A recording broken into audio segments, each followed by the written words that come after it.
Hi, I'm Sophie. And I'm Anna, and this is Echo News.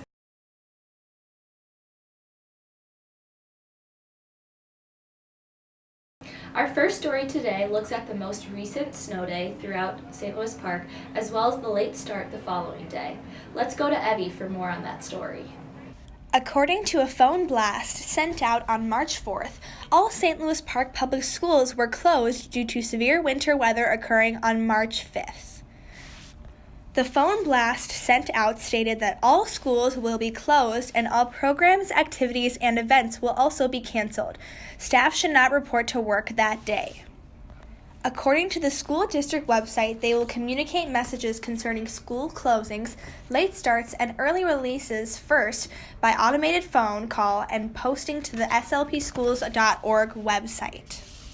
Surrounding districts, including Minneapolis, Edina, Richfield, and Wayzata Public Schools, as well as Benilde St. Margaret's, have also canceled their schools for March 5th. St. Louis Park Public Schools make a decision about school closings by 5:30 a.m. that day. For more information concerning school closings, visit the St. Louis Park Public Schools website. Thank you for the update, Evie. Next we go to Lucas for information about financial aid opportunities for college. So listen up, seniors.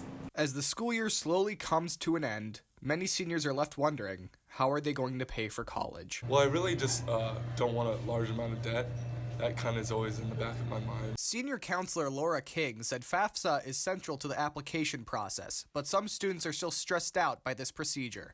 FAFSA is the financial aid documentation that is required to be completed in order for students to be considered for any federal financial aid money. My sister, her FAFSA didn't go through and they didn't tell her that until the end of the semester, so she has to pay all of it out of pocket. So I'm really concerned about that happening. King said there are options for students to help buffer the expenses of college, such as jobs and scholarships, which some seniors have applied for already. There's grants, which is money that does not need to be paid back. There's loans, and there's a variety of different types of loans, but we always caution students to be careful about how much money they take out in a loan.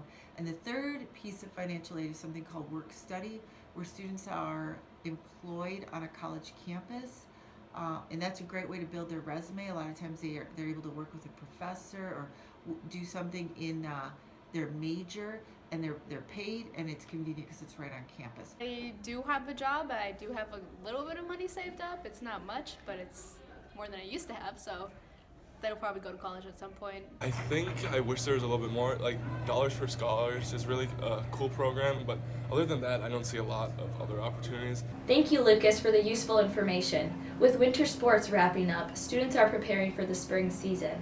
Let's go to Creston for more.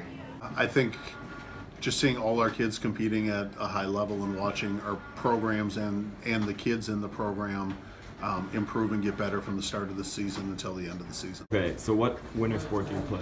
Hockey. What spring sport do you play? Baseball. The kind of exercise of the practices, like conditioning that goes into hockey, help with baseball and like running and then like keeping your body in the same way as it was. So I think it helps like strengthen you for the next sport. Winter spring sports, what's going to be different and what's going to be the same, you think? Different is just the fact that we'll get back outside with most of our spring sports at some point once the snow is gone. So it's enjoyable being outside again.